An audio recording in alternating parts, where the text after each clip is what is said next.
Okay, hopefully. I'm not seeing anything about Botrix successfully joining the chat. Oh well.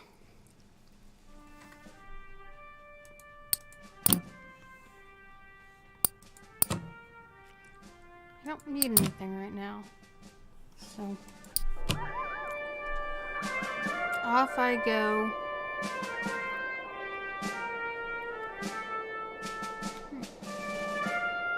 Oh, that's for trains.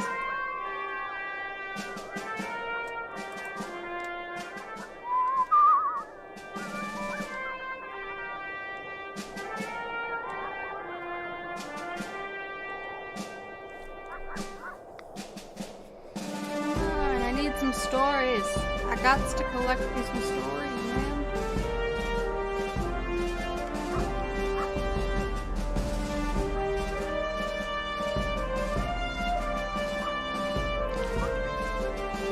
I forgot which way I was heading.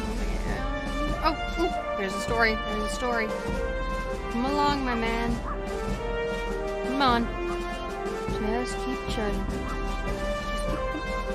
Yes! Botrix has successfully joined. Beautiful, beautiful, beautiful. Folds in dough. He gestures you inside the dilapidated structure and shouts over the sound of driving wheels. You're welcome to sleep here. You don't want to rest by the river. Not in the evening. Insects.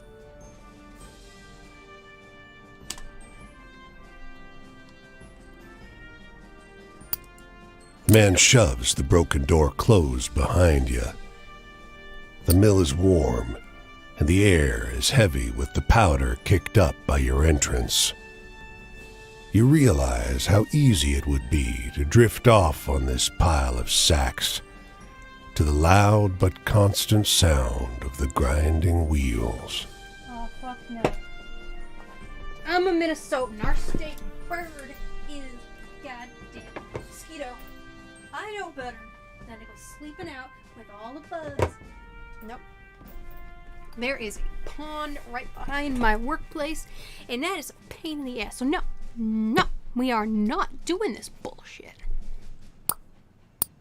Nope. Consciousness is elusive. Your limbs throb with a dull fatigue, and your eyes are sticky with dust. The man suddenly grips your legs and drags you toward the millstone. You do not love my daughter. You will not have her. I will not let you hurt her. What? His voice is pained, not angry. My man, are you sleepwalking? Is this why you don't want me to... This is why you didn't want me falling asleep. You're gonna do some stupid sleepwalking shit.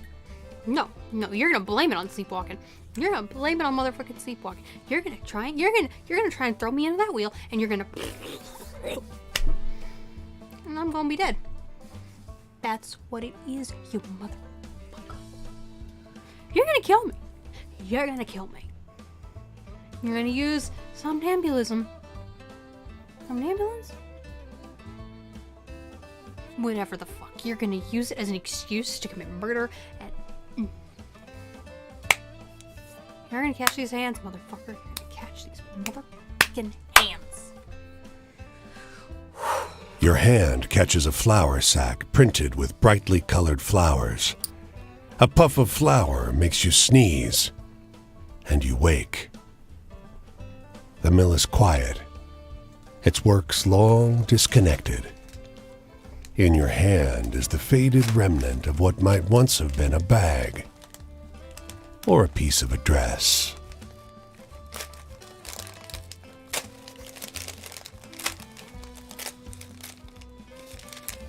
I got a whole bunch of these motherfuckers.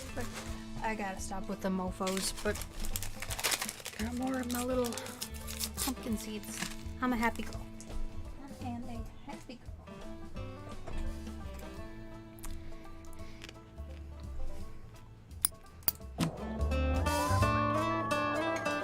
Okay.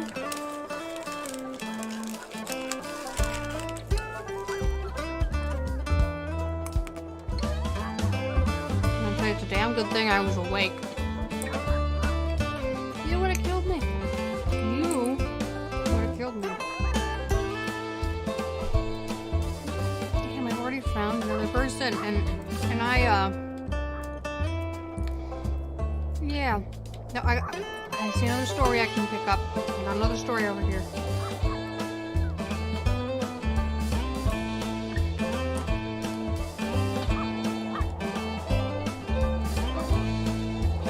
Keep walking, man.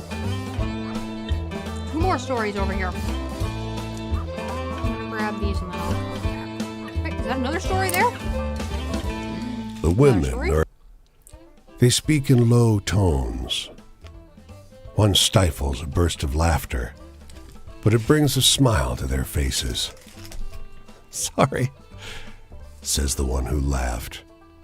"Don't be," another assures her. They don't look up.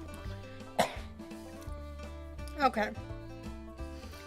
So, do I just creep on by quietly? Or should I be a dick and just make a bunch of noise? Creep or a dick? I'm gonna be a dick. I'd rather be a dick.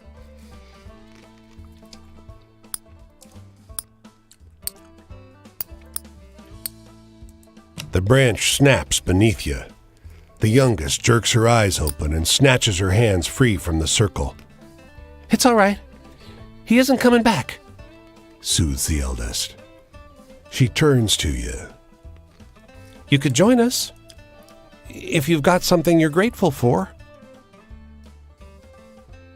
Your words go unremarked. The youngest, holding your right hand, takes her turn. "And we give thanks for those who left, who we wanted gone, for the skills to thrive without them, and for the companions who make the effort joyful." Your hands are released. The ceremony is over. Okay. This is some witch coven shit. Oh, this is some cult shit. This is some cult shit. You killed a motherfucker, aren't you? You killed someone, didn't you? You killed someone. Or, help them to move on. Whatever floats your, whatever helps you sleep at night, darling.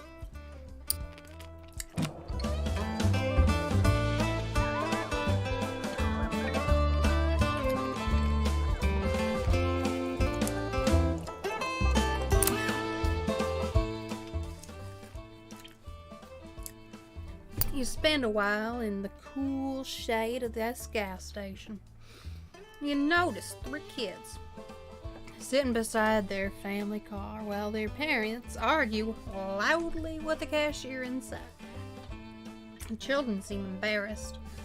You see the oldest brother lean over and distract the siblings with a story.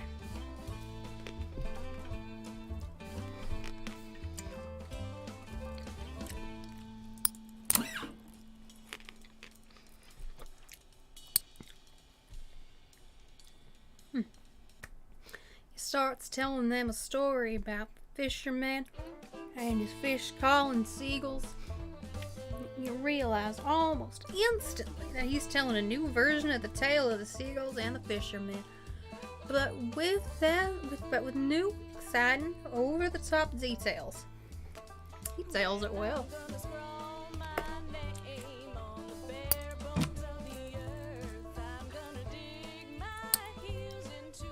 When the parents come stomping furiously out of the gas station, you make yourself scarce, missing the ending of the boy's new story.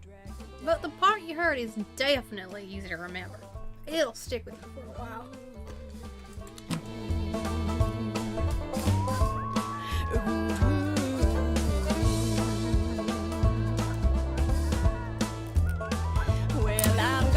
By nightfall, the hospitality of this sleepy hamlet, combined with their superstitious tales, has both overstuffed your stomach and filled you with a hollow dread. Folks say these woods are full of apparitions, witches, and worse. You curse yourself for getting on the road so late. In the moonlight, every valley and hollow at the feet of the Tappan Zee seems like a stolen shred of the abyss itself. Fireside tales seem less fanciful, and every cackling crow and moaning whippoorwill seems like a demon perched on the shivering, spindly trees. I thought I was gonna talk to a person. But something cuts through the noise. The muffled sound of hooves galloping on the cold, muddy road. When he finally slows his horse alongside you, it's as though he had just appeared out of the mist. He's astride a gigantic black courser, and though his boots are muddy and ragged, he wears an immaculate coat with great, shining buttons. From his saddle hangs an antiquated flintlock and a cavalry saber. In the darkness, you can hardly see above his towering shoulders. His voice is a rumbling croak, deep, but as though his throat is filled with thorns. Have you happened upon a cannonball around here? You can tell English isn't his first language. German is. His hand, so pale it's almost blue in the moonlight, grips the reins in a fist. You mumble an apology and watch as he silently rides away, back into the mist. He's cloaked in black, you notice from behind, but the blood running down over his shoulders glints crimson in the moonlight.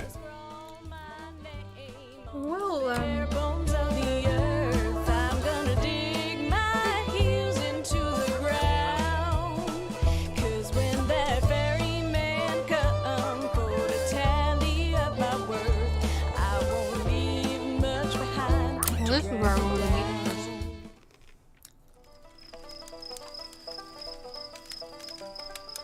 Stranger, it's good to see you again. You know, I'm gonna see this whole world one day, but for now, I just got my sights set on seeing all 48 of the great U.S.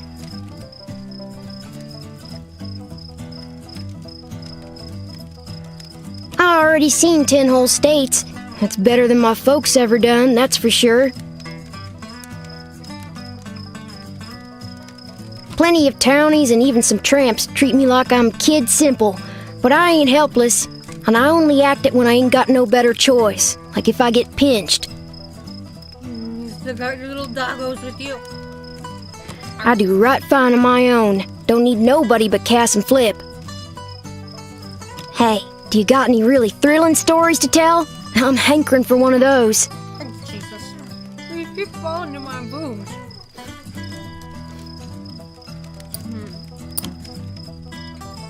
Do I got anything thrilling?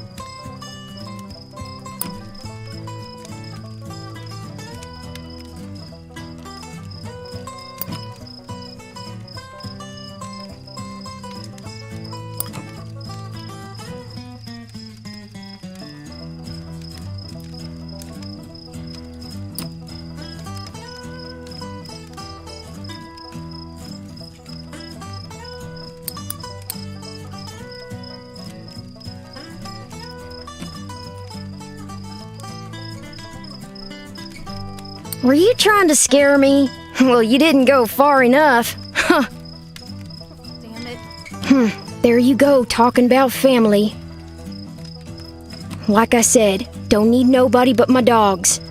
Flip's still a little green. Found him starving and angry by the roadside a few months back.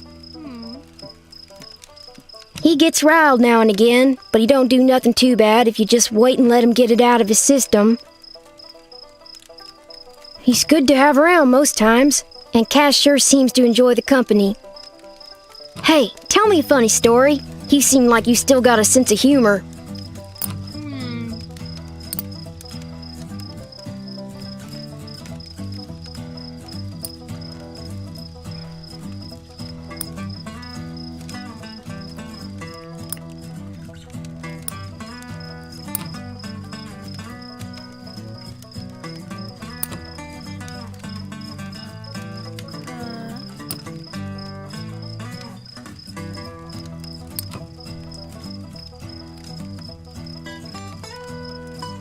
Funny story.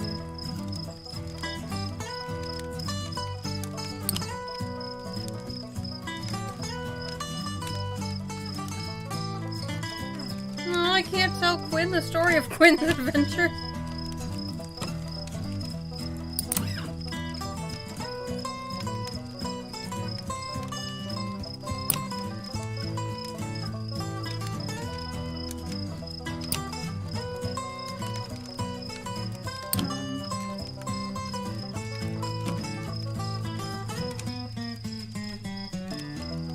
Ain't life got enough tearjerkers in it without telling stories like that? Jeez. Oh, I forgot about the old man. Oh, no. I'm doing so bad right now. Sadness. Ain't seen no sight sadder than in the city. In the city, they want you to feel like a giant among giants, like you can do anything. But I seen them shanty camps full up with folks who got nothing to eat or do. Cities serve to make the small feel smaller. Hey, tell me one of those exciting stories. Okay. I'm doing so bad right now.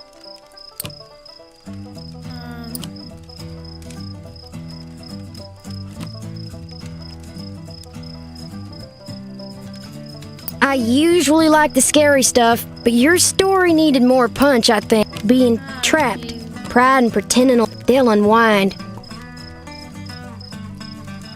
Yeah, I'm doing bad. I'm doing bad with Quinn this I time want a around. story that scares me. Now I'm older, almost nobody can do it. Give me your best.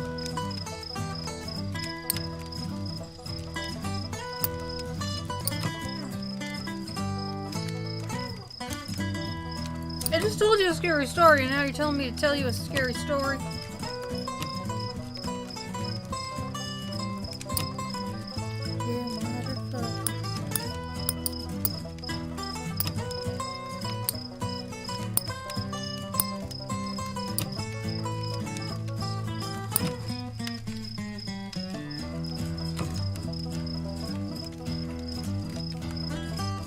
Wow, that's the... I ain't the religious type, though I was raised in the Christian way. I reckon I don't see no point to trusting a God what could squash you in an instant. Such a situation don't exactly breed trustin'. I want to hear one of them venturing tales. Got any venturing tales?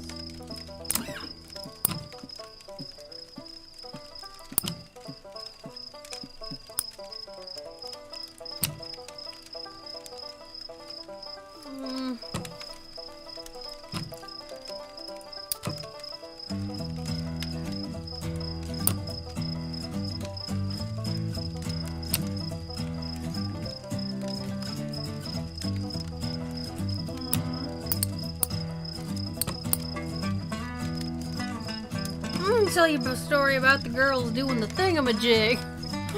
I don't get too much out of tales that are so cheerful. Not enough excitement for me. Freedom. Okay. Well, that's what them trains have come to mean to me. Crossing a country wider than imagination. Well, sun's coming up, so I've got to get ready to go. Thanks for the tales, friend. I got one right. Where you heading next? Decided yet? Maybe our paths will cross. I'm going up the road this way myself.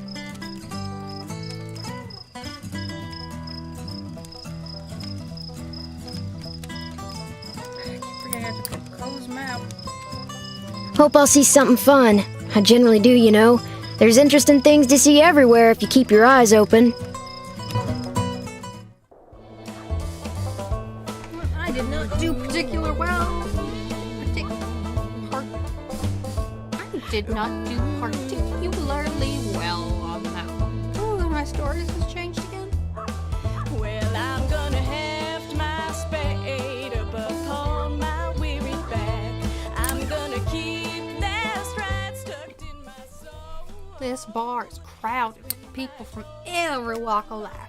Businessmen, young men in muddy overalls, anacratic girls in slinky dresses, preparing their blood alcohol content for a night on the town. But it's the squat, sharp-eyed man in the fedora who catches your attention. So let's start a conversation. He launches into a wild story about the legendary Gwen Mitchell, the richest and most ruthless bootlegger ever. Halfway through, he stops, recognizing the look on your face. You know this one? He's telling a story about the shootout between the female bootleggers and the cops. That's it! I think I like mine more. More exciting, sure. So that's why I'll keep telling it my way, he said. Let's get another round and do a competitive test on the other folks here, shall we? By the end of the night, the whole bar agrees the new version is better. It might be because your new friend bought them all drinks.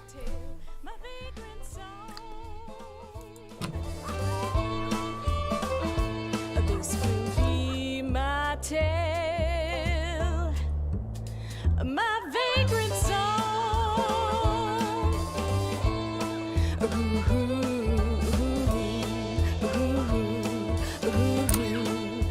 You hear the whippoorwill first, shrill and close. Then you see him, high up above the black streaks of wires. A lineman, fraying belt holding him to the pole. The damned bird has come to perch on a power line, stare hungrily at the man's soul. He's unsteady. His hands are shaky, and his body sways in the wind. You spot his tool bag next to the pole, worn and frayed, much like the man. A half-gone bottle of cheap rye pokes out of it. You know, when you're off doing some delicate electrical work, you really ought to be drinking. What's he gonna do? Come down from the pole? You snatch it from his bag in one quick motion and walk away. Hey! He starts, but whatever he's about to say slips into a slurred whine as his belt snaps. His body plummets, and his limbs go slack with the understanding of what is happening to him. He tumbles into the tall, dry grass by the side of the road with a muffled noise. All you hear is the call of the whippoorwill. Eager, loud, thankful. See? See what I'm saying? You was off drinking with the thingamajig and the thingamajig. You're gonna... That ain't the way to be, my man. Clouds roll together to fill the sky. You shelter beneath a rocky overhang. Above, the clouds turn gray and purple and blue. Lightning arcs between them. The hairs on the back of your arms stand on end. The lightning is so strong that it seems to open a path in the haze above you. You are sure you see massive talons curved around the clouds. The thunder is so immense that the ground trembles. Your lips and hands tingle from the electric charge that fills the air until the dancing lightning passes on over the hills.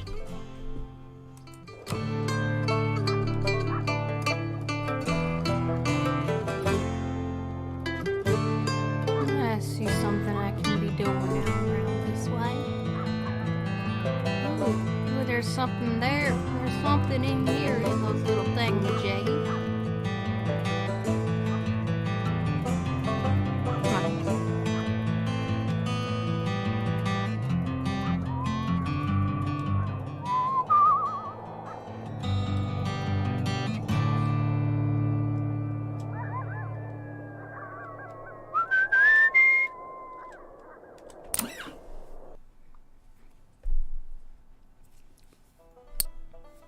The preacher watches you with an odd look.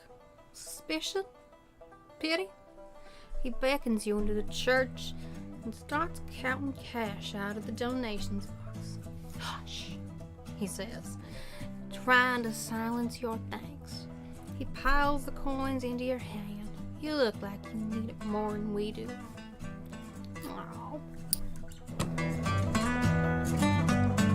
I don't get a story out of that? Really? I'm gonna see a few different stops I can make over here. There's 2 stops there, and then I can go see a person. Yay! That's fun.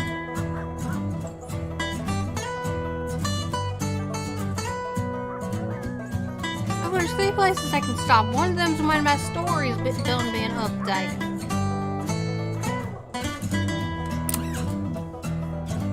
As you walk along the river near an unfinished bridge, a man with a tool belt catches sight of you.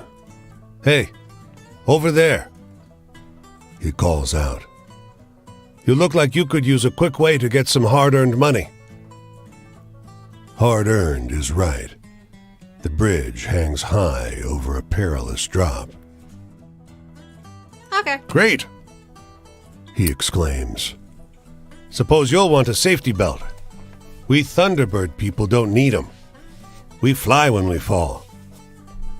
He chuckles. You find yourself up high, looking over the rushing river that crashes around the foundation of the bridge. As you work side by side, the man mentions, "You can see Thunderbirds up here if you know how to look." You ask him to explain. "Practice your peripheral vision, if you dare. Last thing you need up here is for them to see you seeing them and come swooping at you," he says laughingly. You only see the clouds thicken. It sure does pass the time working. The man pays you well when you're done with the job. Oakley dokley's artichokleys. You come across a girl picking wild blueberries. She smiles and greets you. "Anin." She offers you some from her birch bark basket. You reach in the basket for blueberries, but pull out a handful of small, smooth stones, all the colors of the rainbow. The snickering girl runs into the trees as fast and light as a rabbit. Okay, we're by water. Is this... When you say throw stones, do you mean like... Jip, jip, jip, do? Like you do on water to make them go skippity skip? When the stones reach the top of their arc above your head, they turn into butterflies, all the colors of the rainbow. Your heart leaps in surprise. Incredible.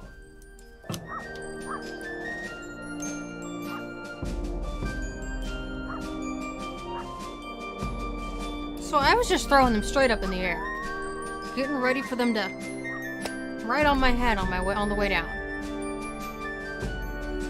All right. Brilliant, motherfucker. The waitress at the diner is sharing an outlandish tale with one of her regulars. I heard it from my sister-in-law, she said. It happened to her daughter's friend. It's true. She notices you listen. Hey, have you heard this one before? Which one? She regales you with a story about the headless Haitian of Sleepy Hollow. Halfway through, you realize it's the story about the rider in the woods, but highly embellished. What do you think about that? The waitress exclaims. It's an interesting tale. Sure is, she agrees. And true, every word of it.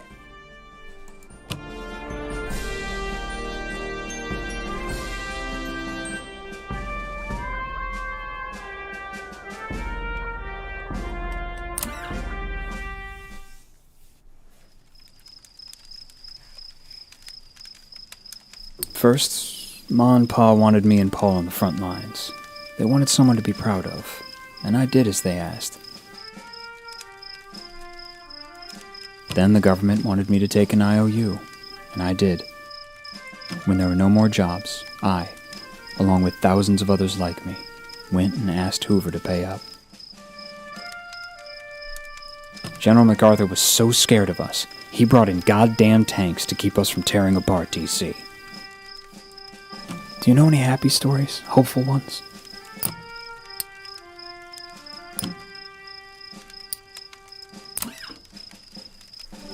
That's a happy one. I liked that one. There's some hope left for you too, you know. Don't give it away too quickly. Okay. Freedom. Not many of us are free from suffering, and, well, war's doing the opposite of stopping that. Know any good jokes? I'm not so good at telling them anymore. Okay. Jokes. Jokes. Jokes.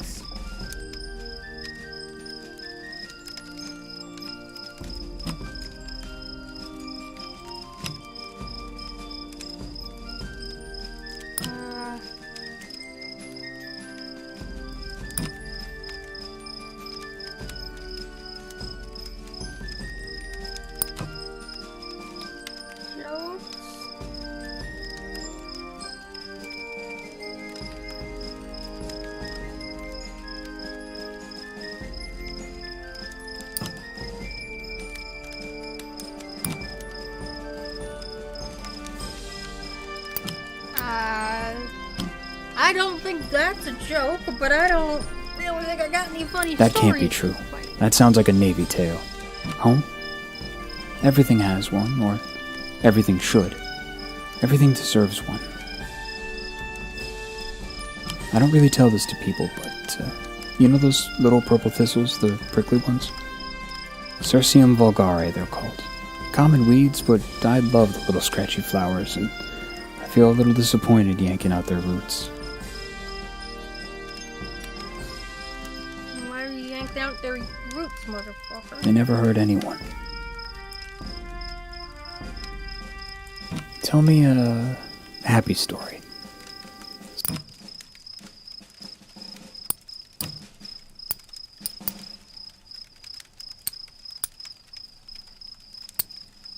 A happy story.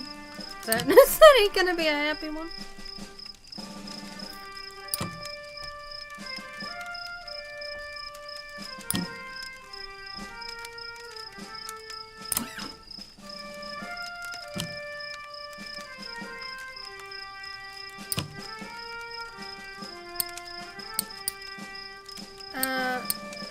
The pretty lady. I'll tell them a story about the pretty lady.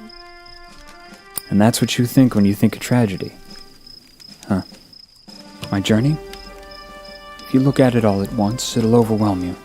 It'll hurt your mind. If you take it day by day, then it won't hurt quite so much. My foot bears it a bit better. So anyway, tell me a funny story?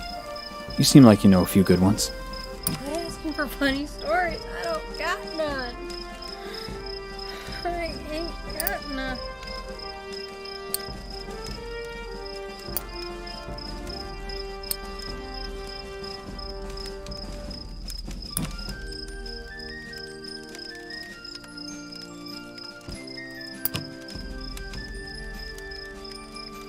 gonna say that's the best I got. I ain't doing well. I don't really scare at that stuff anymore. Love? All the connections. Which is what love is, isn't it? Drowned in the mud in no man's land with Paul. But love comes in so many forms. I love now the ability to walk more dearly than ever. I love more deeply the sun and the earth. Tell me a happy story. Something to make the world seem kind.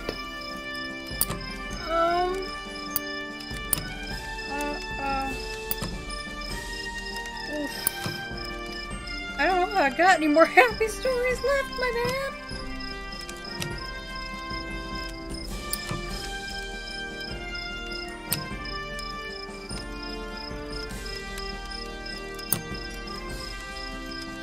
Oh, that's a really sad story.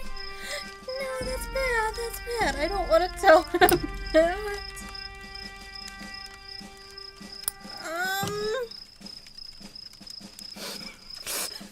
I don't have anything. I don't mean to be rude, but civvies don't understand what real tragedy is.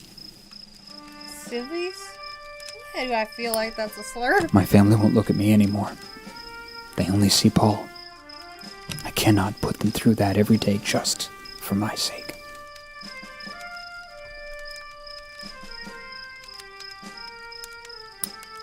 The night's over soon. I should be leaving. The road takes me this way next. Where's it taking you? I don't know. I wish there was a road I could take home. Home as I knew it. To my sister Jessie and all of them before the war. But there ain't. It's something I think the road is helping me to understand. Been towering over cities.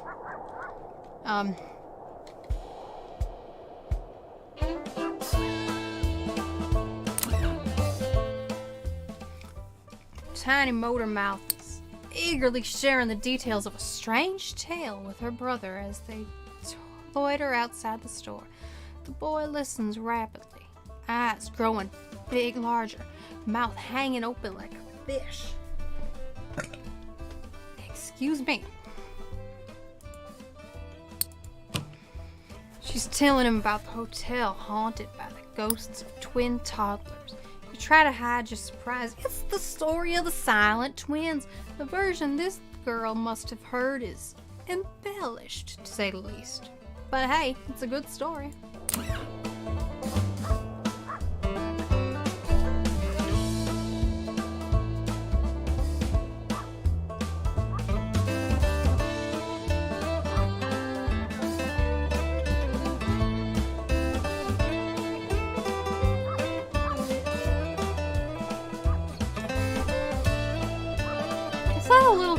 That's a campfire. At least I'm 99.9% sure it is. Hello there, Vidad Vidal. Okay. Not sure what platform you're watching on, because Streamlabs isn't telling me, neither is Foxrix.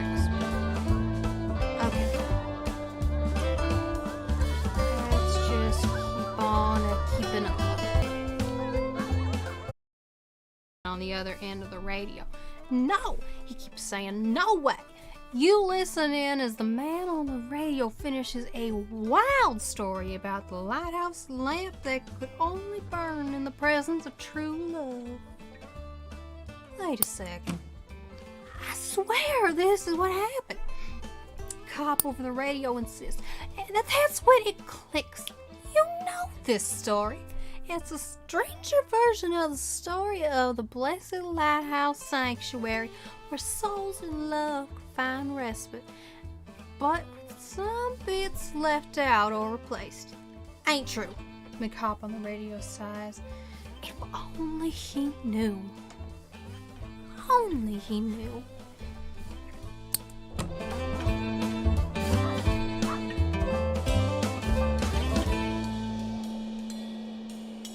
I feel like I should maybe have some more stories before I go and talk. Wish it was her I was going back to. She doesn't understand. Almost nobody does. If they did, tell Boy, I'm running out of motherfucking stories for you. Bridge builders.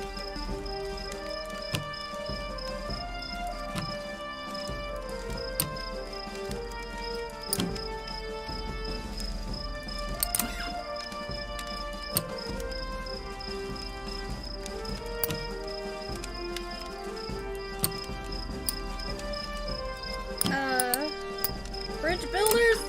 Bridge builders, is that gonna help? Oh, come on. That doesn't sound real. Damn it. Oh, that was Freedom. about the birdie birds. Not many of us are free from suffering, and, well, war's doing the opposite of stopping that. Do you know any happy stories? Oh, come on. Stop asking me for happy stories. I only have so many.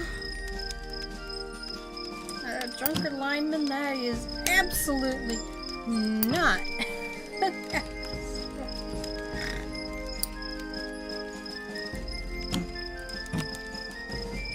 Quinn?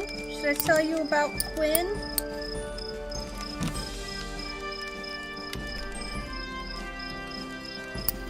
I liked that one. There's some hope left for you too, you know. Don't give it away too quickly. My journey? If you look at it all at once, it'll overwhelm you. If you take it day by day, then... So anyway, tell me a funny story? Oh my god, people stop asking me for funny stories. I don't have any.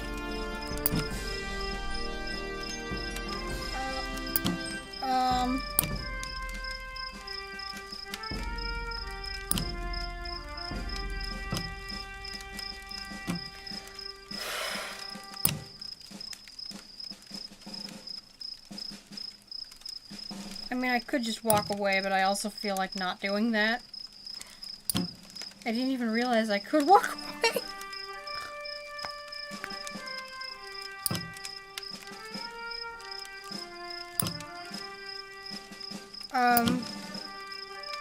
I'll tell you about the drunk lineman.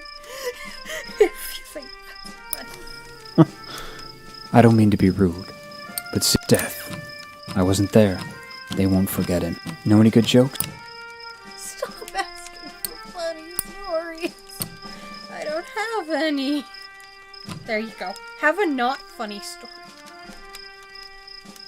I got nightmares enough without hearing that kind of horror.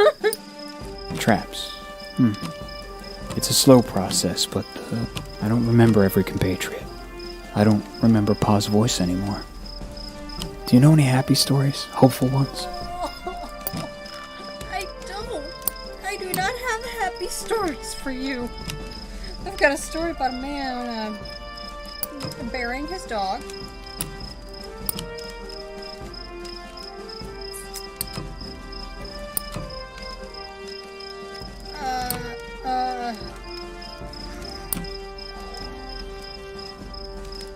Silent taxi cab.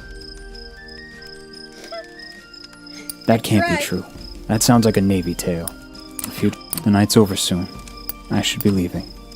Okay. The road takes me this way next. Where's it taking you? Oh. I wish there was a road I could take. It's something I tried. I tried my damnedest.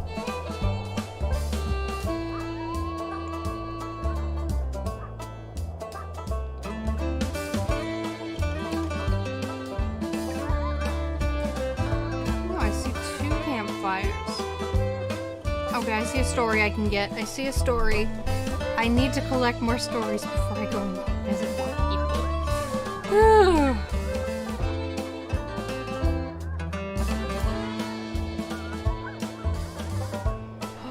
Midwest.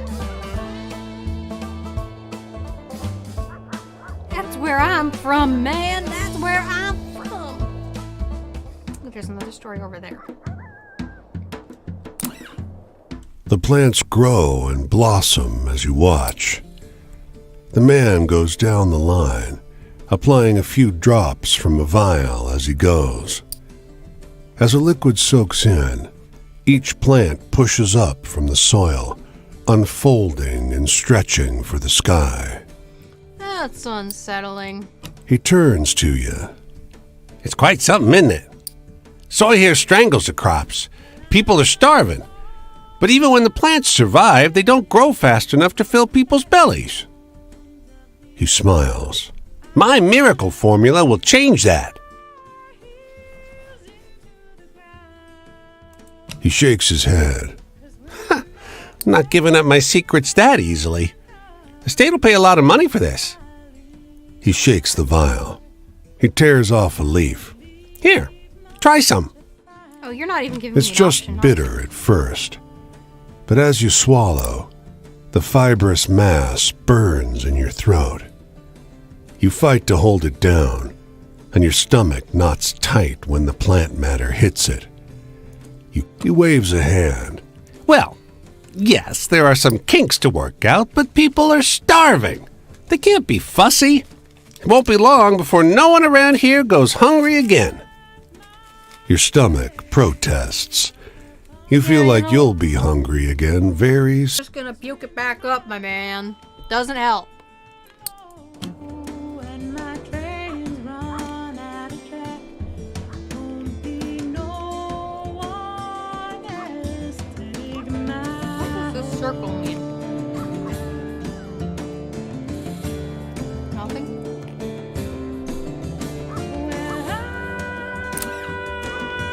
Here. Can you find her? His voice is soft, cooing. He's lowered. They're pulling ears of corn off stalks with uncommon gentleness. There she is. He points to a specific cob.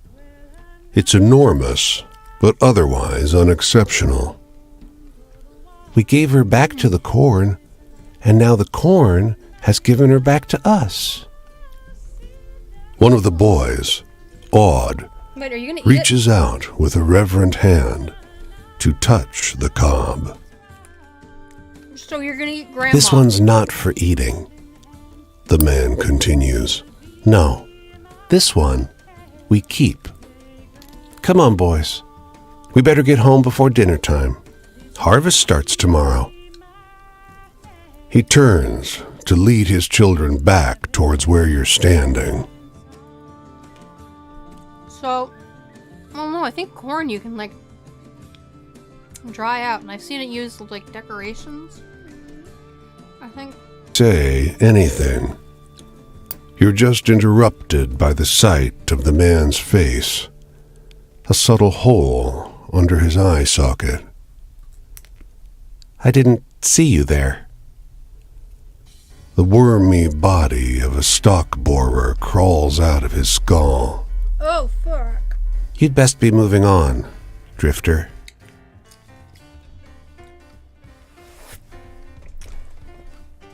I'm gonna guess a stalk borer is some kind of pest. But now I'm curious.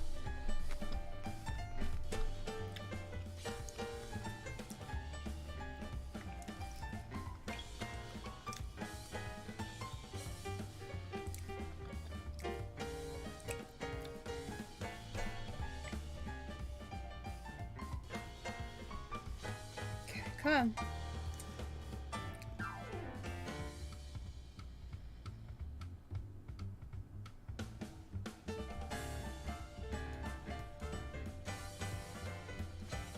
Yep, it's a bug.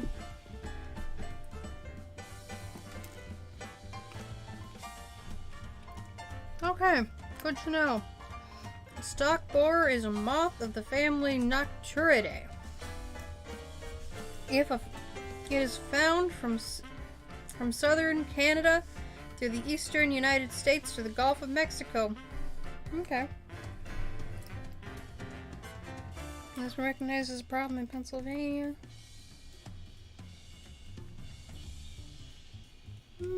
Great. He's got a bug in his eye.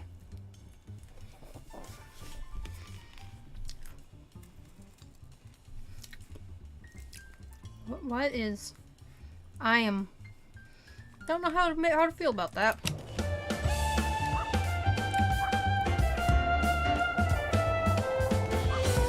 Was it the stock horror talking to me? I am not sure what the fuck just happened. Okay, there's a couple of stories over there. And I can loop around back.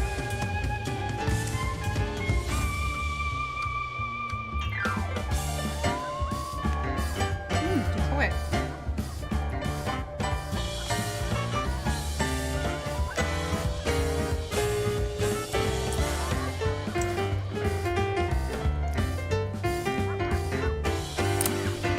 The man lowers his paper as you come near. His weather-beaten face is drawn. They say it's spreading. The dust is strangling the land. Half my cattle suffocated in the last storm. We cut open the carcasses to salvage the meat. They were filled with mud. He licks his cracked lips. They stay dry. His land is dying. If the harvest fails again, people will too. You look past him, over his dust-choked fields. You can't imagine anything growing here. Where would we go? My family came here for a fresh start. All we have is our claim. His voice is hoarse. We came here when there was no more work back home.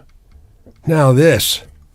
If we leave, it'll just be something else. Why, big one. He calls after you. Come by in a week. I doubt there'll be a building left standing.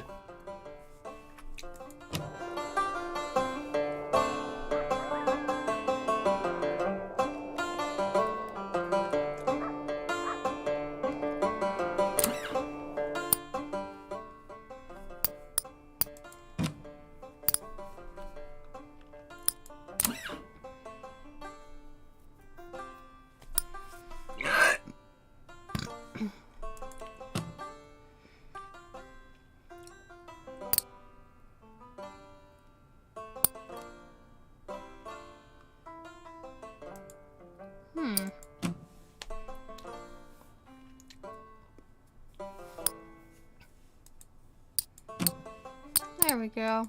The rain is coming down so hard, it's a wonder the sidewalk hasn't started to crack. You manage to find a narrow patch under a ledge where you can stay dry.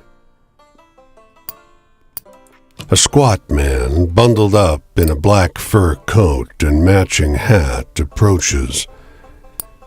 The thick rain flattens and mats his fur.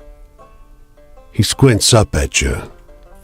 You're in my spot, he crows. I ain't moving. He leans in. You catch a flash of wrinkled red skin and sharp yellow teeth. I've been here a long time. You best show me respect. No. The man gives you a long look, then turns and keeps walking.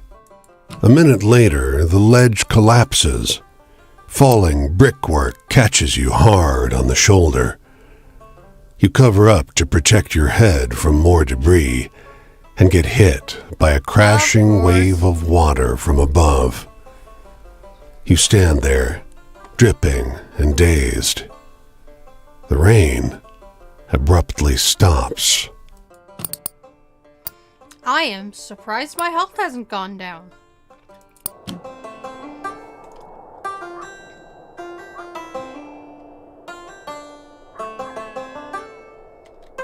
Okay, I'm gonna get that story, and then I'm gonna loop around back. I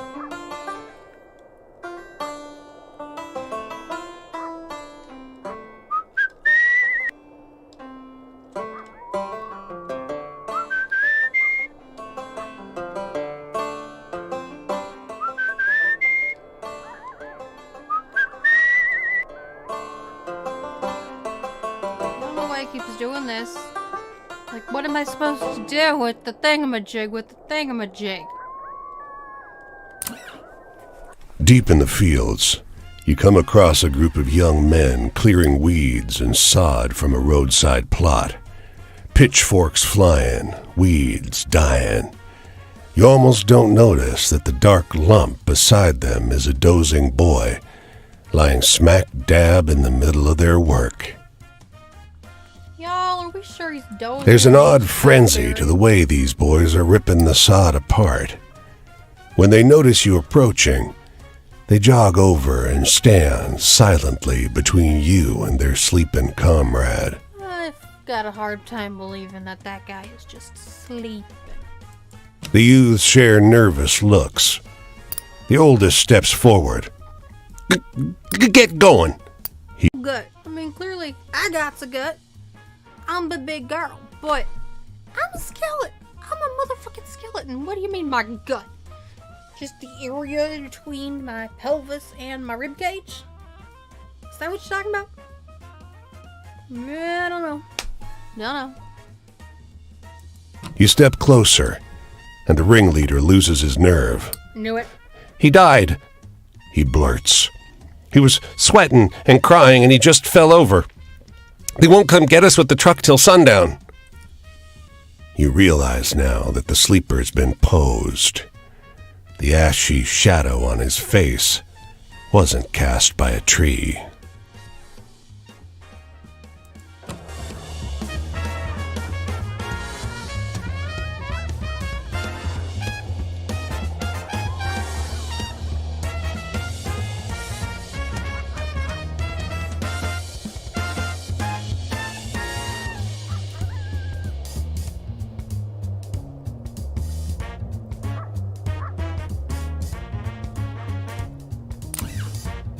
Surrounded by fields of corn and rye, a small farm lies fallow.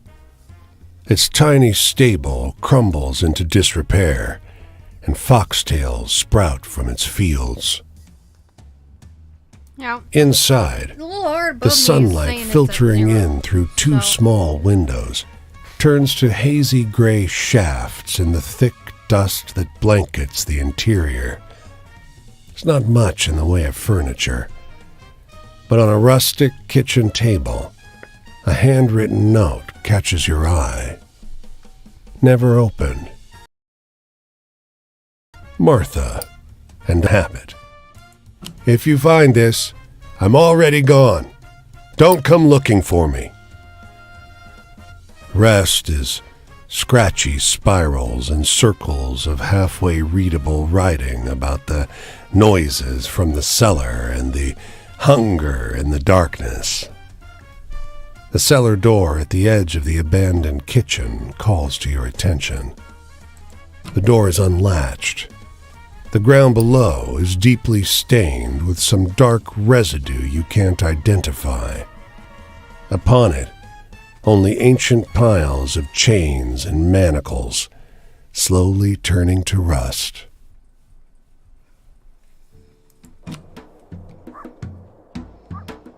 Okay, I feel like I need to walk over to Detroit.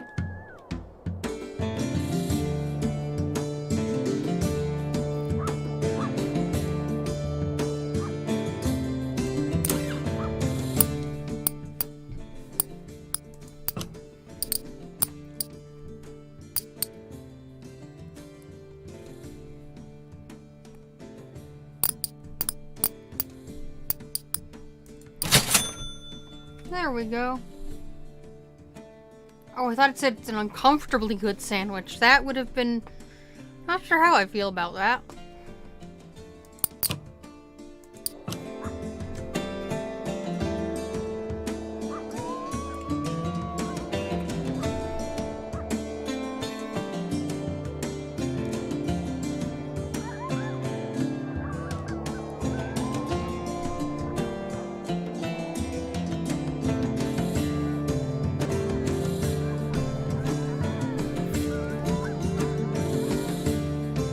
I swear to God, if one more person asks me for a funny story, I ain't got none, motherfucker.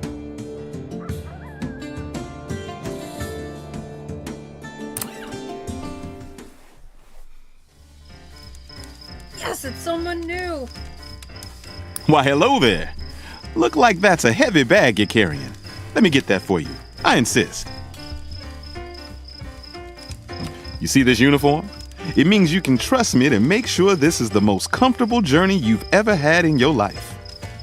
I'm guessing you work on a train. Who am I? Well, I'm no George, I'll tell you that. But that's not important. This trip is about you, friend.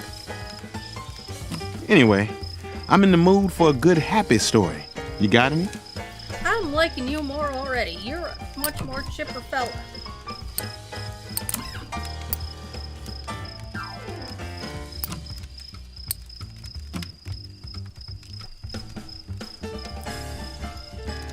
A positive attitude.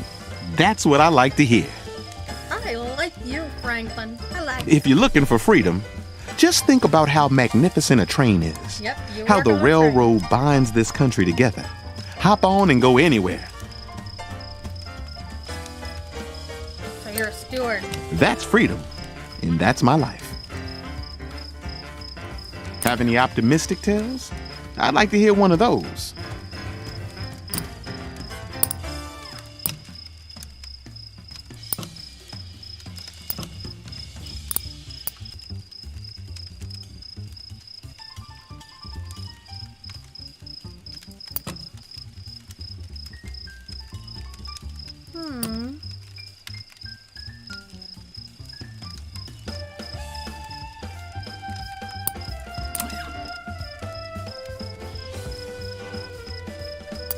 Just like I told you, friend, miles of smiles. I like you. I like you a lot, Franklin. Just so upbeat. Beautiful. Beautiful, beautiful, beautiful. If you're looking for family, you know why a porter can treat a passenger better than anyone else? Because when you step on this train, you're family. You're a porter. That's the trick. It doesn't matter who you were before or who you're going to be after you step off. Anyway, I'm in the mood for a good, happy story. You got any?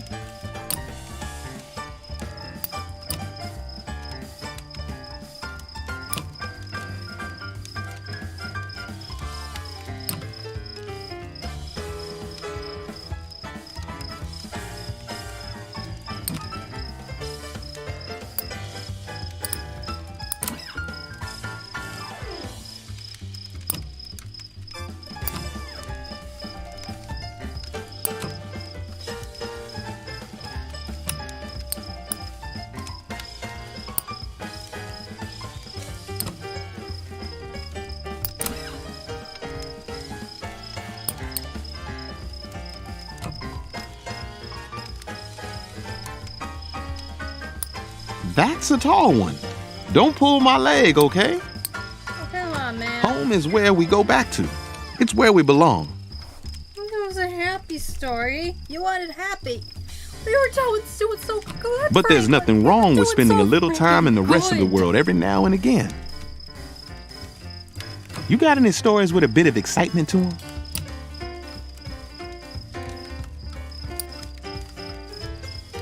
good.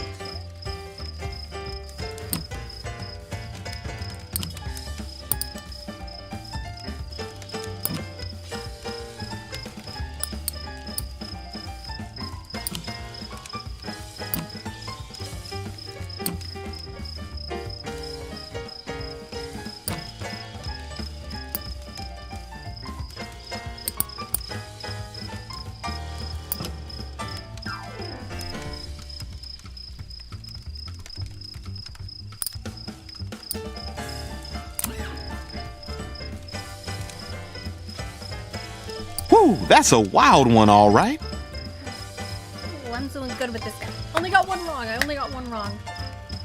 Your eyes are Authority. Hopefully people who ride in a Pullman car feel a little of that. It's about more than a train ride. And not everyone knows what it's like to be the boss, to know what it feels like to be skillfully served. like you. Pullman porters give you a taste, so boss George Pullman will know you'll be back for more. as someone who works in the hospitality industry and has for about going on 7 years, I can appreciate this man's attitude. I can appreciate someone with that attitude. Have any for that kind of optimistic work. tales? I'd like to hear one of those.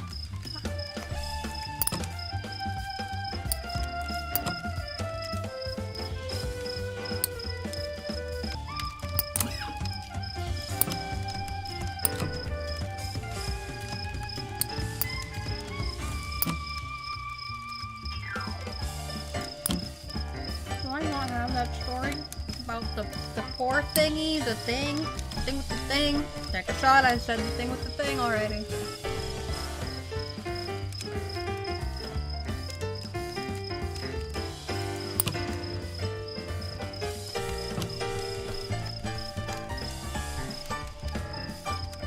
A positive attitude.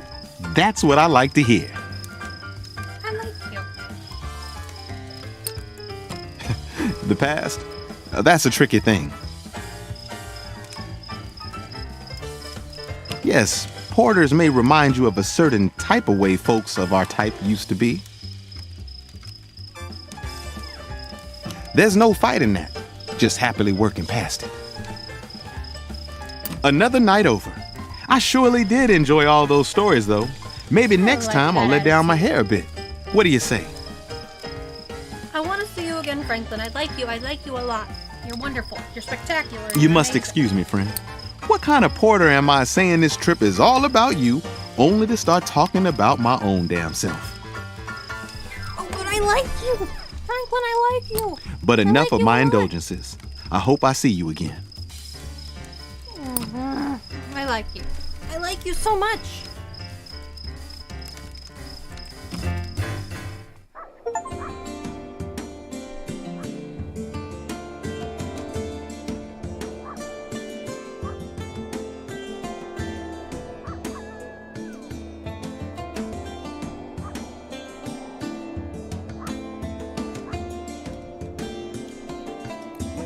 It's this circle.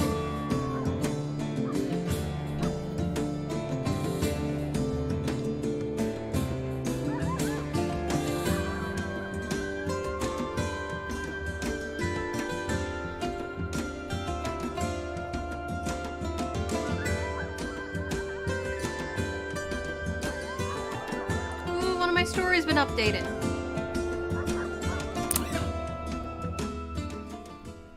You spend a while in the cool shade at this gas station.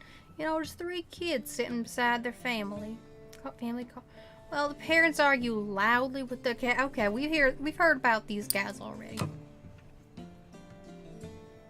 He starts telling them a story about a taxi which shows the riders the future. You realize almost instantly that he's telling a new version of the tale of the old silent taxi cab in Boston, but with new, exciting, over-the-top details.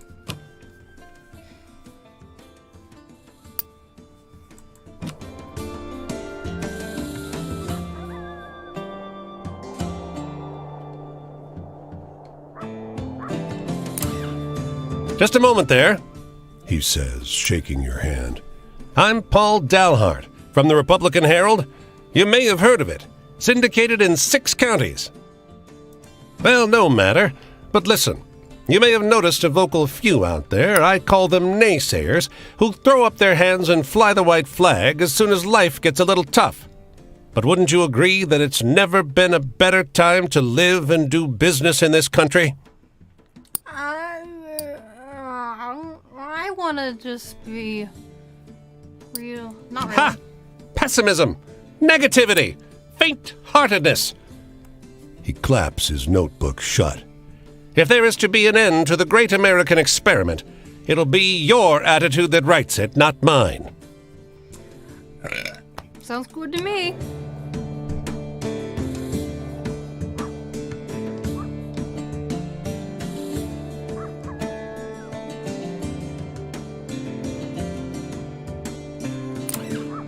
A woman waits while a man in a truck fills 2 of her buckets with scoops of whitish powder from a bin. She sees you staring. Want to make some cash? she calls. Is it cocaine? She takes you up the drive to her farmhouse, where her son and daughter are mixing something in a metal barrel. Locust bait, she says. Poison? The town bought enough for everyone, but we gotta mix it ourselves. She'll pay you to help. Ah, sure. You use a broom handle to mix the poison with bran. The teens watch from the porch, faces frozen in distrustful scowls. Their mother pays you well, but later in the day you feel lightheaded, tingling pins and needles all over. You feel only a little better after you vomit. Okay,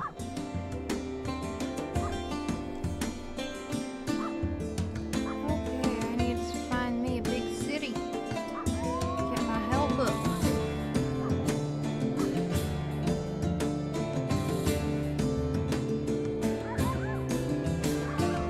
A couple more stories. Ooh, and an updated tale.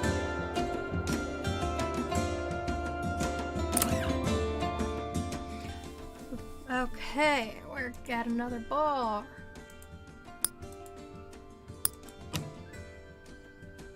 It launches into a wild story about the two brothers who wandered seeking one another for 50 years. Halfway through, he stops, recognizing the look on your face. You know this one. You tell him a story about the two brothers reconnected after 30 years apart. That's it. I think I like mine more.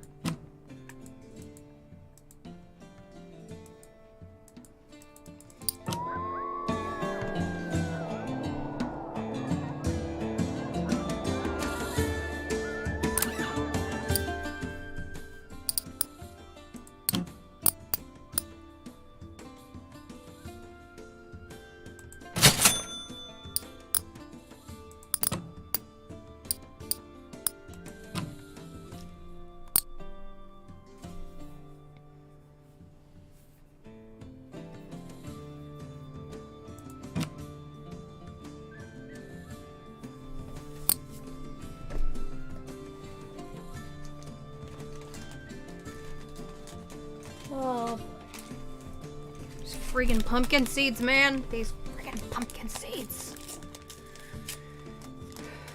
They be the death of me.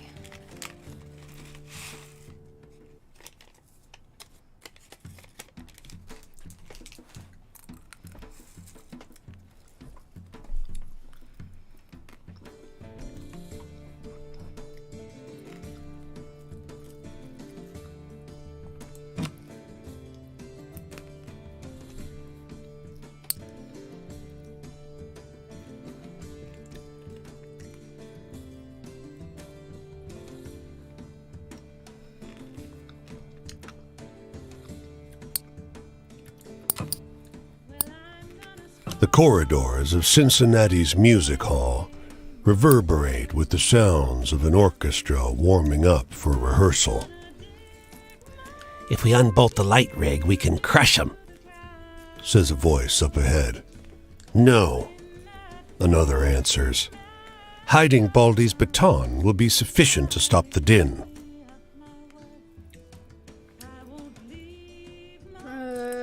What? The tuxedoed men are slightly transparent. Mustachio on the right has his arms folded. The weaselly one on the left scowls. They start at your arrival. I'm gonna undo those bolts. Weasel feature vanishes into thin air. Damn it all, Says the other man. we used to be members of the orchestra until, well, you know.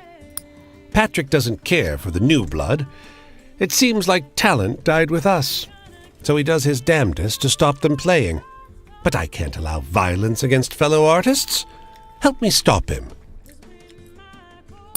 With the right tool, you can banish them from the hall. You see, no spirit can stand the sound of the purest of all instruments. I'm guessing it's gonna be the voice. No. No. The Susan? No. He shakes his head, exasperated. No. The triangle. The orchestra has one, but their percussionist's a sop. He never hits it right. If you can get there, you can ensure the only thing brutalized here today is Chopin. The orchestra is midway through practice. They're in dire need of it. The percussionist dozes on his stool. Everyone's oblivious to the muttering from the lighting rig. You sprint down the aisle and elbow through the incensed musicians. The percussionist falls off his stool as you clamber over his xylophone. You grab the beater and bring it down onto the triangle, eliciting a pure, resounding note. And the rafters ring with laughter. The mustachioed ghost appears next to you, doubled over, invisible to the furious orchestra. I never thought you'd fall for that. The triangle, for God's sake. Thanks for shutting them up, though. Well, at least I know where to go. There it went. Big tip problems, I guess. Well, you know I have a funny story.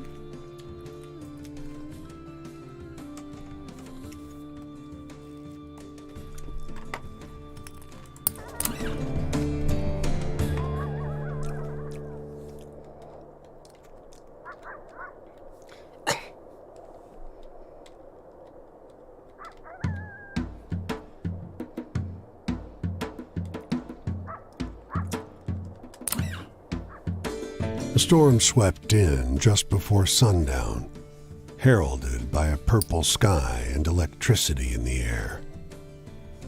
He sought shelter alongside a grizzled farmer. All he can do is pace, muttering to himself. Can't just stay here.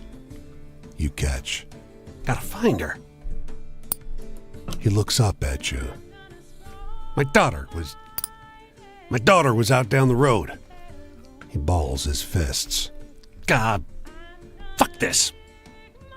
He hauls open the door, shielding his face from the fierce dust. He runs out into the storm. The dust scours your skin, and razor winds whip at your clothing. You struggle for breath. The maelstrom has turned the world murky red.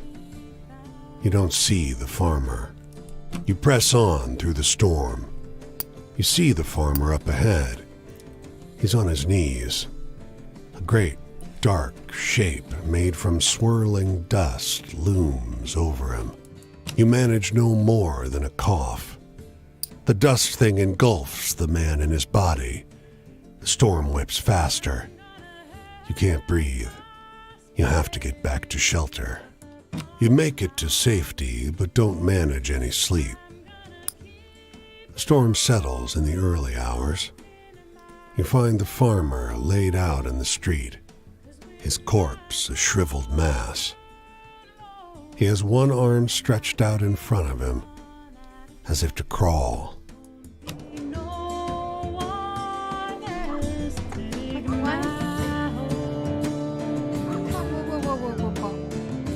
Did you stop doing this? Just like...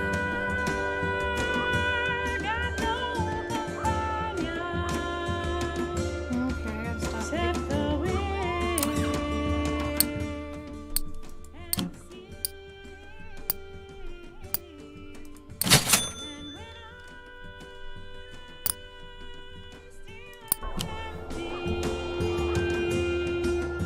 Stop doing this. I have not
Here you are again. How's the journey treating you? I'm still heading back to Oregon. She doesn't understand. Tell me, Tell you a happy story.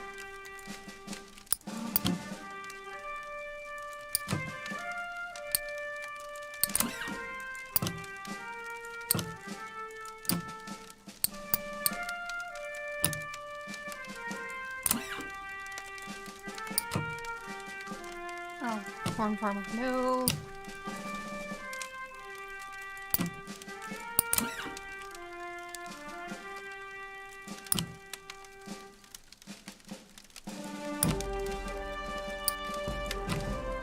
Franklin's travels are happy. I liked that one. There's some hope left for you too, you know. Sadness? The emptiness didn't last. Know any good jokes? Okay, finally, I have a freaking funny story.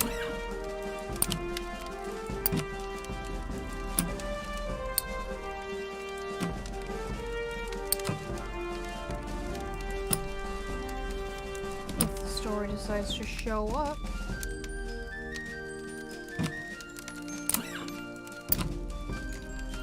You're joking.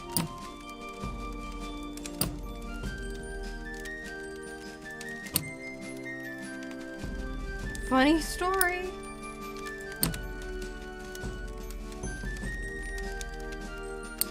There we go.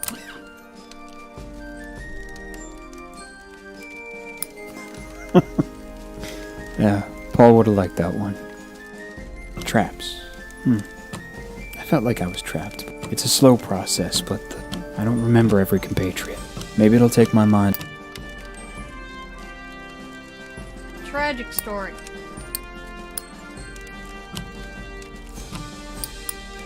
You know what? I have not told the story about John Chapman and his dog to anybody.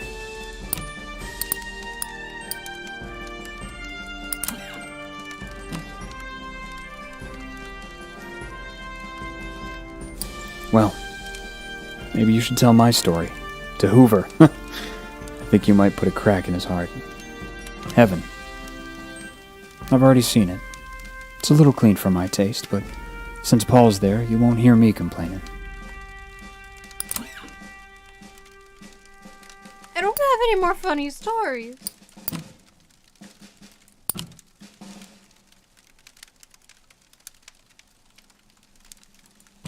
Best I got for you, my man. That's the best I got for you. Wish I could tell that one to my sister. Good lord, that's a funny story, I guess. Good to know. Making Good to- choices. Well, morals ain't important to the bosses, and not to me, and not to the war. They ain't doing anyone any good anymore. So anyway, tell me a funny story? Oh my god, I don't have any more funny stories for you.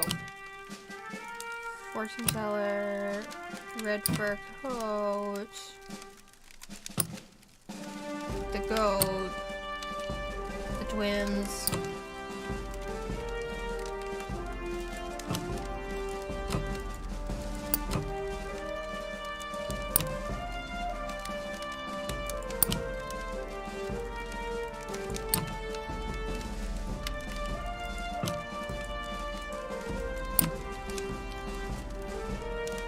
Oh wait, no, I'm thinking about the other story about the farmer. I keep wanting to I keep getting so close to telling him that story, and I don't think he wants to hear it.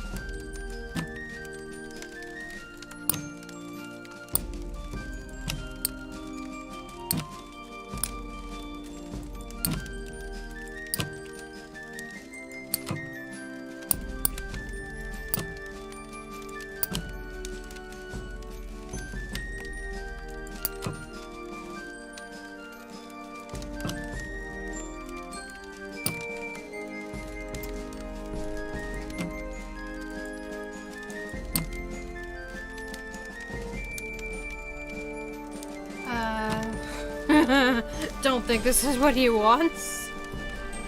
I don't really scare at that stuff anymore. The government's not much when it don't Well, morning's come. The road takes me this way next. The family always did like Paul more anyway. Even the other soldiers of the bonus army. They had families to go back to. I got my sister Jessie, and she's not letting her gimp brother home anytime soon.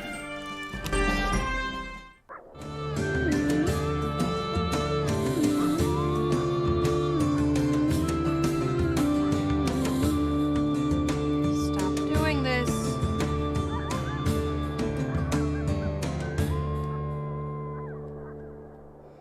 I can't make him stop.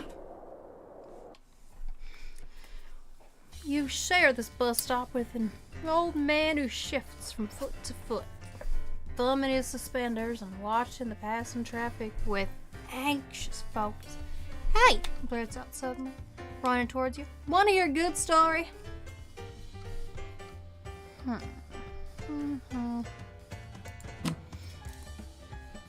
With the air of a man who's distracted himself from something, he stumbles quickly through the tail of the whippoorwill, watching for death, confusing himself now and again, backtracking, adding new details out of order.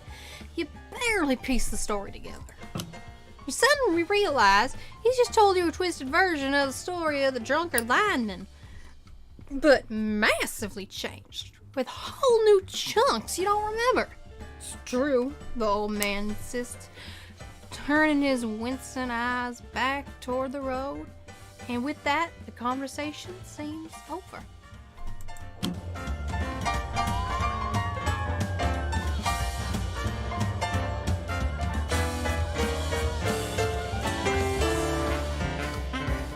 I really can't get this guy to just stop walking. The story got updated.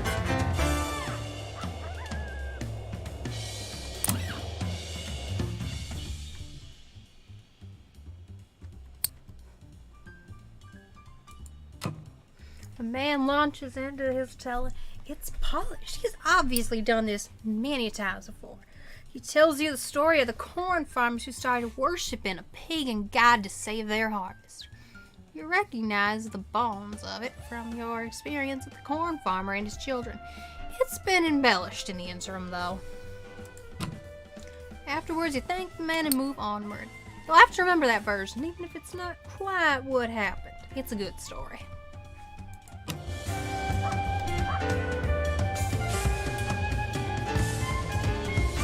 I'd love to know why I keep just walking. She waits by the ruined mill, in an overcoat 2 sizes too big. Look! Look! Over here! Look at this! She yells. This only happens once every 10 years, for Christ's sake! She grabs your hand, and you both look at the black gear rolling west to cover the sun. Steadily, the darkness draws across the sun until it is almost total. She clutches your hand tightly. I've never seen this before. I've never seen this. The sun, obscured, throbs and expands, raging against the night. The eclipse breaks. The sun surges forward, screaming, burning, writhing in torment. Your eyes burn too, as if in retaliation, as if your witness of the sun's humiliation constituted some great insult. You look at her. Her eyes are bleeding. Okay. I think we're gonna get to... We'll find our way to one more campfire. And then we will move. Then we will call it a day.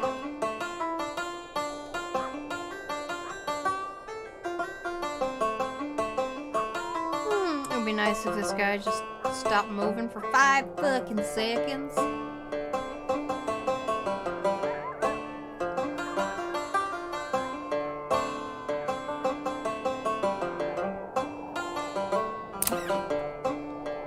The barn and silo have seen better days.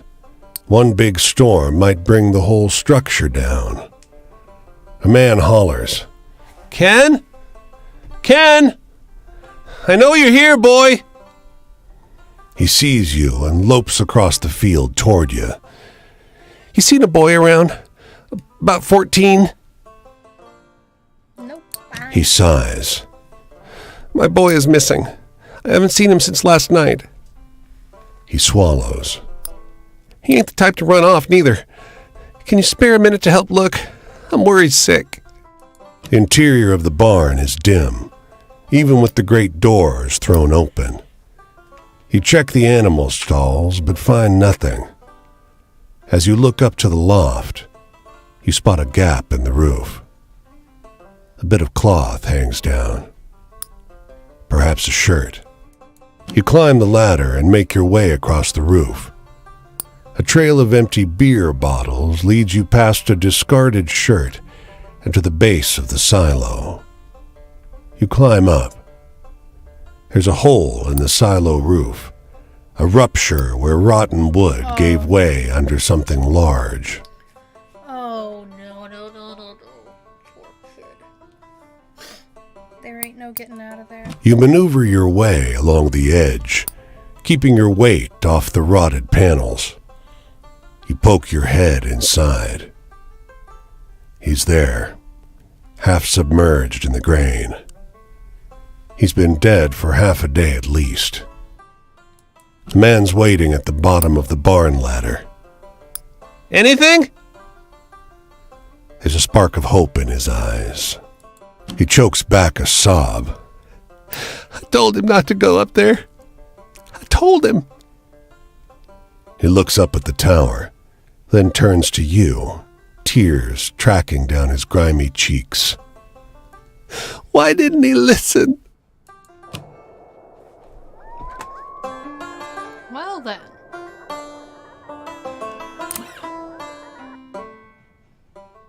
Listen to this, blurts a boy loitering outside a grocery store. He walks his way through a long and strange story about a fortune teller whose dark past stained the souls of all her clients. There, he finishes. What do you think? Wait a minute. Holy shit, you know this story. It's the story of the fortune teller and the curse, but wildly altered. For a couple moments, you're too surprised to respond. Seriously, boy insists. What do you think about that one? It's a great story. He smiles sheepishly. Thanks, he says. I heard it from my brother. Why won't you stop moving for 5 seconds? There's a truck parked here. The driver mistakes your look for curiosity. You want to see something interesting? He asks, pointing to the trunk. He opens it. There's hundreds of metal tubes with little numbered screw-on caps sorted in wooden racks.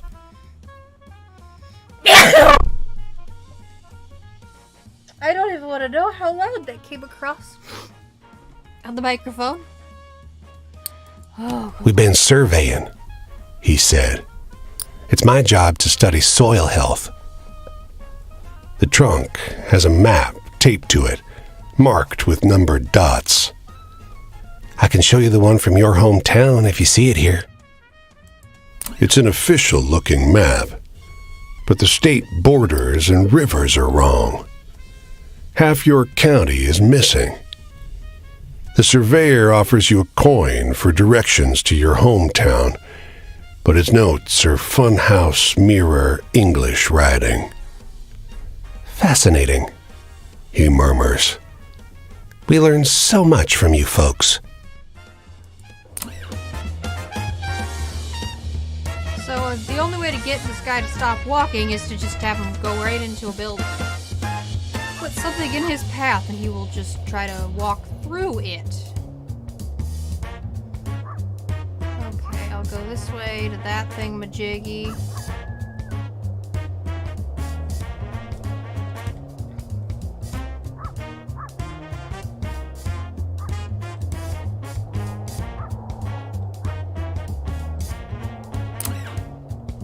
The car is a lifeline, your one hope to escape the encroaching storm.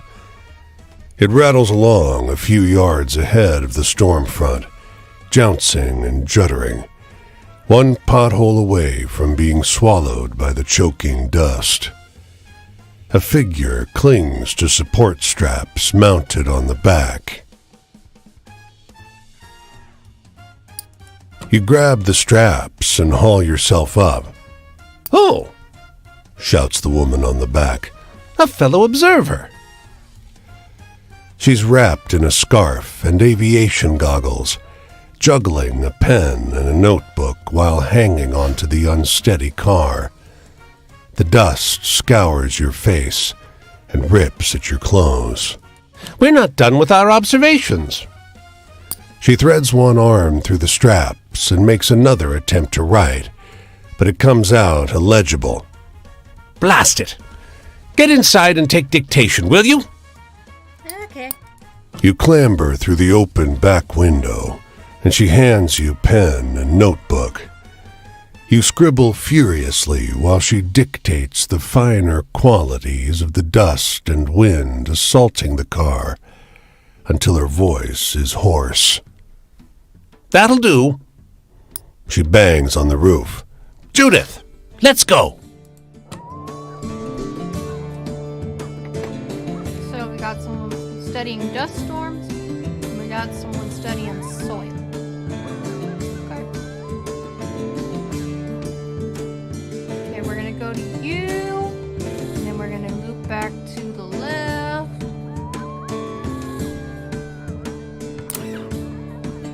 She's getting married, the soldier tells you. The two of you observe the church from the dusty road, straining to hear the faint joy of the ceremony transpiring within. I fought for 10 years to come home because she said she'd be here, waiting for me. And look, can you believe it? So what am I supposed to do? What does she expect? That I should throw myself from the nearest cliff? Walk into the ocean? He snorts, sets off down the road. He seems surprised to see you a few steps behind. No, He says. where I'm going, you can't come. It's only then that you notice. There's something very wrong with his eyes. Y'all, does he got a stock board coming out of there too? We gotta deal with this. Because we appear to have a problem with stock boards. You've finding their ways seen into migrant people's camps noggins. before, and they tend to look like the town dump. This one, though, on a good day, this could pass for a town.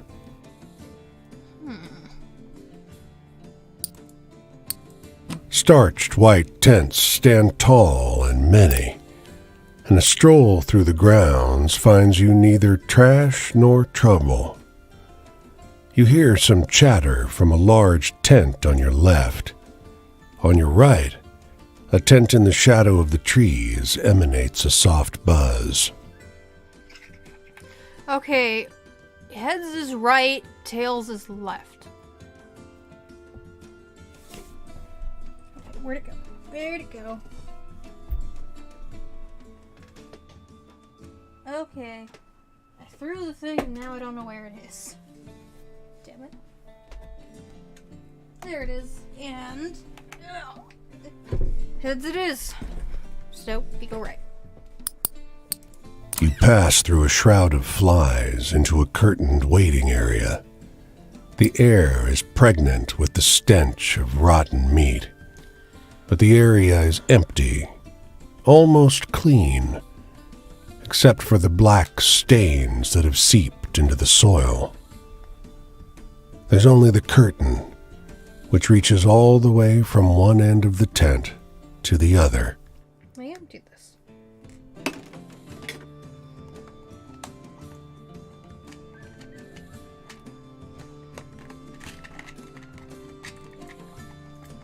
Guess I'll grab myself another one.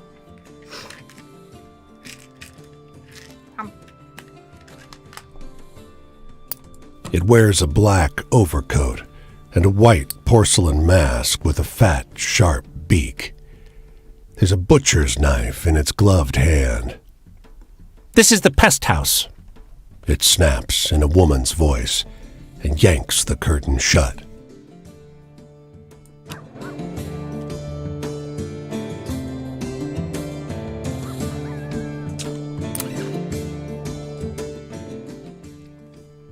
A long black car growls up in front of the hotel. Out steps a woman in an extravagant hat and coat, followed by a whole crowd of hangers-on. Is she a singer? An actress? You don't recognize her face, but to your surprise, you recognize the story she's telling.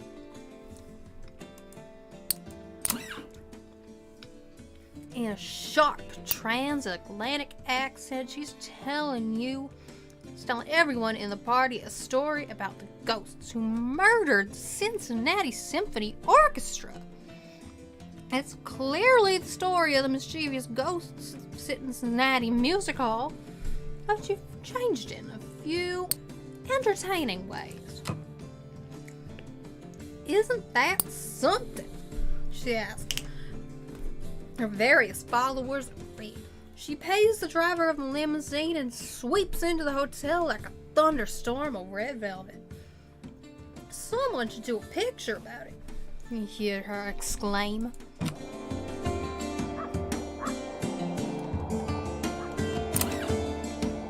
A hurried little girl collides into you with a wheelbarrow full of hay, nearly knocking you out of your shoes. Oh, I'm so sorry. You nod, but the way the girl fusses over the wheelbarrow, was that apology meant for you?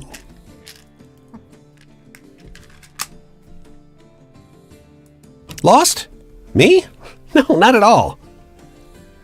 She stands up taller and squares her shoulders, projecting an image of adulthood so stiff she looks about to tip over. But I guess I could use a little help. Can I ask you something pretty, please? Well, I guess. I found this critter, but my daddy won't let me keep it unless I take real good care of it. Relating this dilemma has put her on the verge of tears. Do you know how I can be the very best pet owner in the world? Aw. The girl bursts into hysterical laughter, like she just heard the funniest joke. I don't know how to feed it when it don't have a mouth. The laughter fades, and her look of worry returns. What the fuck? Any other ideas? Yeah. She smiles so bright. That's all it takes? Gosh, I already love it so much. Why does it not have a mouth? And do I see hands curled over the outside? What the fuck kind of thing you got going on here, doll?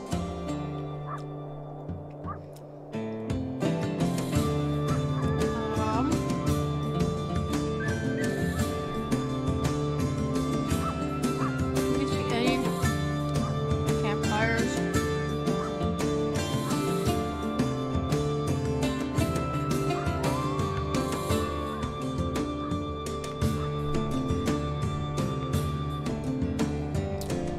There we go.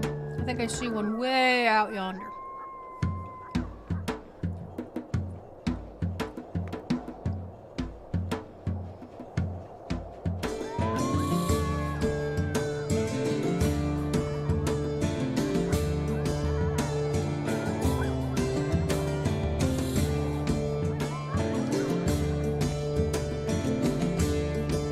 Okay.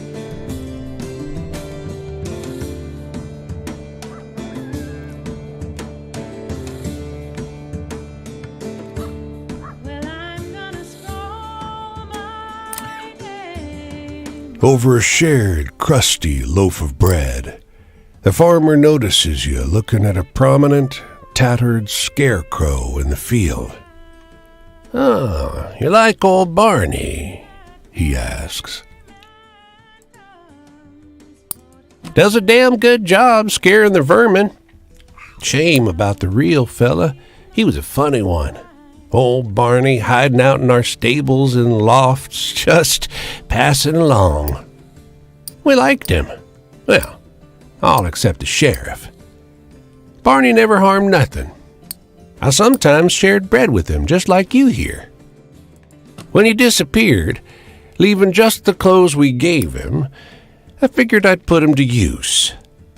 Never got to know his proper name neither. Across the field, the wind in the corn whispers. Or is it the scarecrow? Let's just see how I'm doing with my fiscals and my stomach. It's the midday, and yet this whole neighborhood is eerily quiet. Everyone seems to have retreated into their homes as if warned of something. You soon realize what? The reciprocating sound of a Thompson gun, emptying its drum. You get behind a car, putting the engine block between you and the sound, but it's muffled, coming from inside a building. You're in no danger, you think, so you allow yourself a peek above the black hull of the car. And running down the cobblestone street, a man in fine, blood-spattered clothes. He has his hands out, mouth open, screaming something, but you don't catch what he says. He's drowned out by gunfire, and his body slumps to the ground. The men responsible, 3 abreast in dark overcoats and wide hats, walk up to him to check on the body. The smallest of the 3 has a nervous energy about him. People are gonna see us, boss. People ain't gonna see nothing. Not on these streets.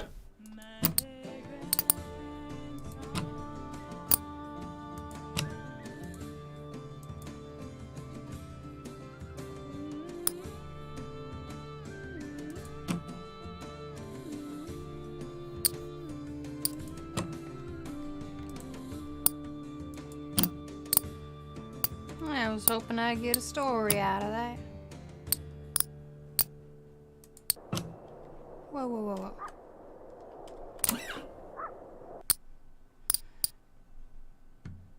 Store.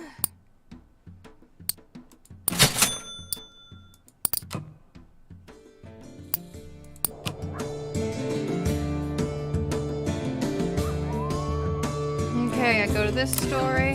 Go to the one The girl beyond it, tilts and her then I'm- basket away to hide whatever is inside. You want to see what I got? I'm not telling. She raises her eyebrows, encouraging you to pry further.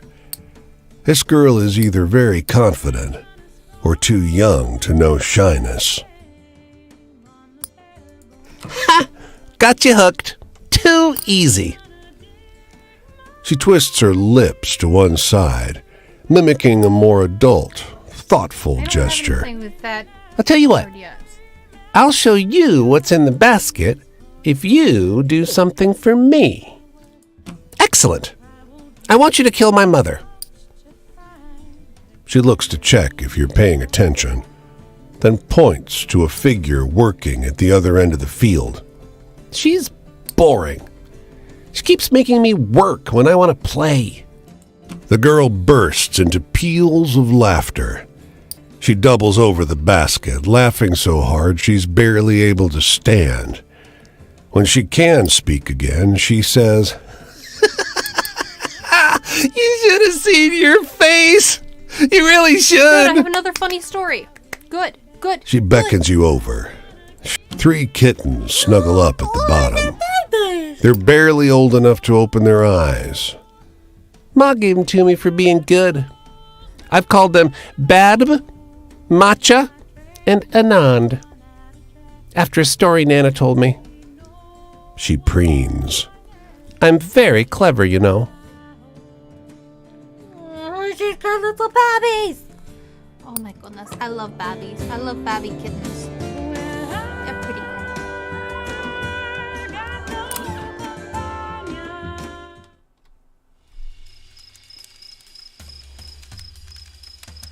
I've met a lot of people like you on this road.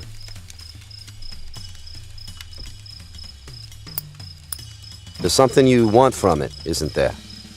A desire that scratches and scrapes away at the sides of your body. Does being out here feed that part of you?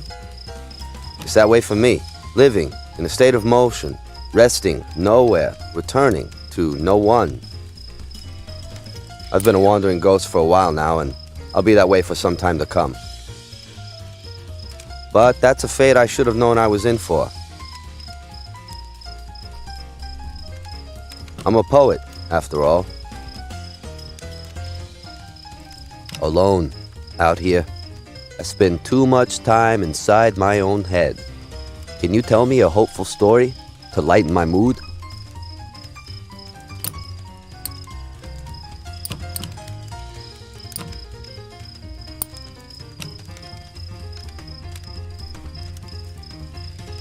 That's a good one. We do reach up like that, towards hope. Freedom. Sometimes when I consider my situation in the mornings, I mean, soberly, I know there's no way to bring things back to the way they were. I think I'll just find my own path. Surely, that's what's meant to happen now that I'm no longer bound to anyone. But how can I? That group was everything I knew. I was cast adrift by what happened, and I can't come to rest. Do you know any stories that will make me laugh? A tall order, I know.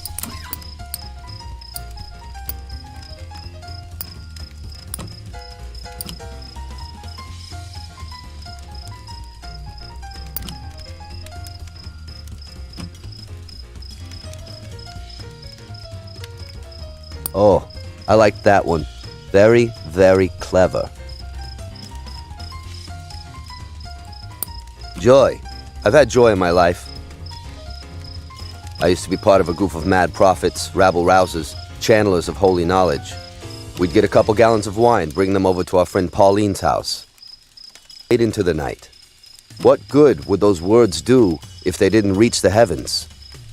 Do you know any stories that will make me laugh? A tall...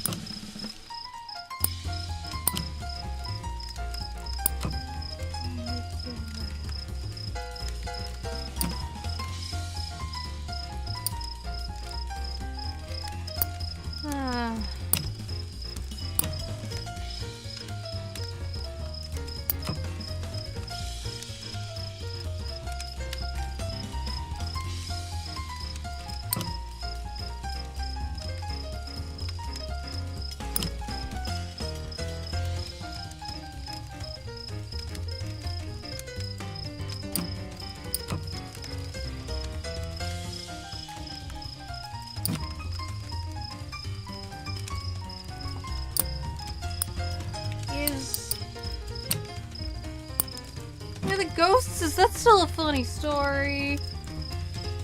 That's a good one. I know I don't laugh the way I used to, Yes. but I good. appreciate it. Good. Thought they killed one of the funny Bondage. stories. Yes, I've been feeling trapped lately. Oftentimes, I'll notice my brain getting stuck in a rut.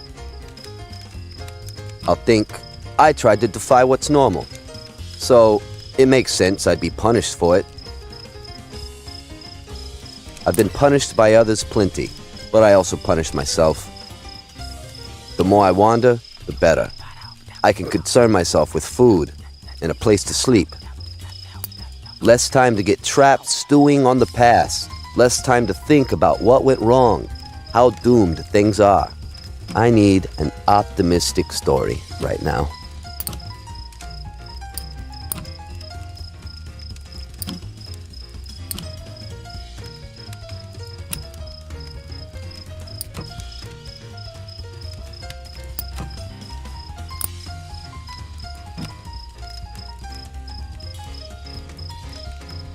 I like that one.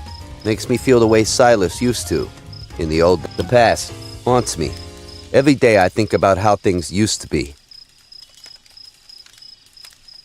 There was a time when it felt like Silas and I were inseparable. My poems, his books, we were part of each other's ideas. Now, I don't know how to describe how much I've missed that voice. His voice. Imagine that, a poet at a loss for words. The one thing I thought I could do. Just gone. I need an optimistic story right now.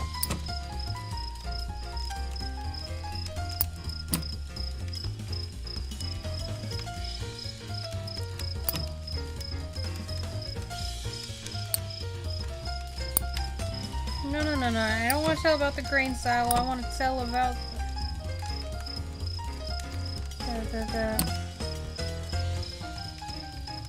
the guy with the thing with the thing.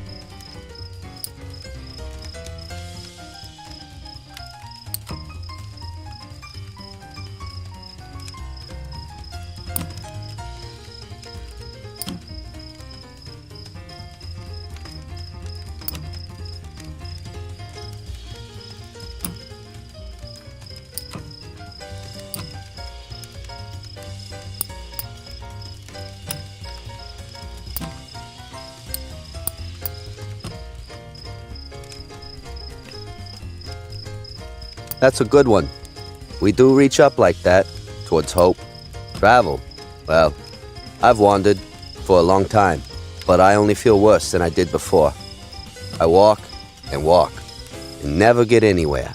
Never solve anything. I'm not even sure what I'm looking for any longer. If I'd known things were going to end up this way, maybe I wouldn't have fancied myself a poet. Turns out, it's a miserable way to conduct yourself, you know? Don't worry about me, though. I'll be fine. Worry about taking care of yourself. I miss the old group. I really do. I still have that image in my head. Pauline's house, the poets, Jess, me. But on top of them all, there's Silas. In my memory, he looms. He haunts. You ever meet someone so far above everyone else? It's like they were from a different plane altogether. That was him. A divine presence among normal human beings. Silas was part of the group, but at the same time he wasn't. He was better than any of us. Wiser, gentler, stronger. We all held him in respect. We were in awe of his power as a writer, in reverence for the beauty of his soul. I still love him.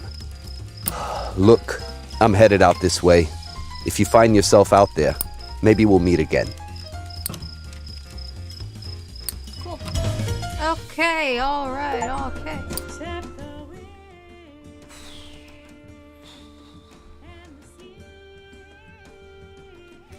Okay, meine Freunde, I will be off very soon.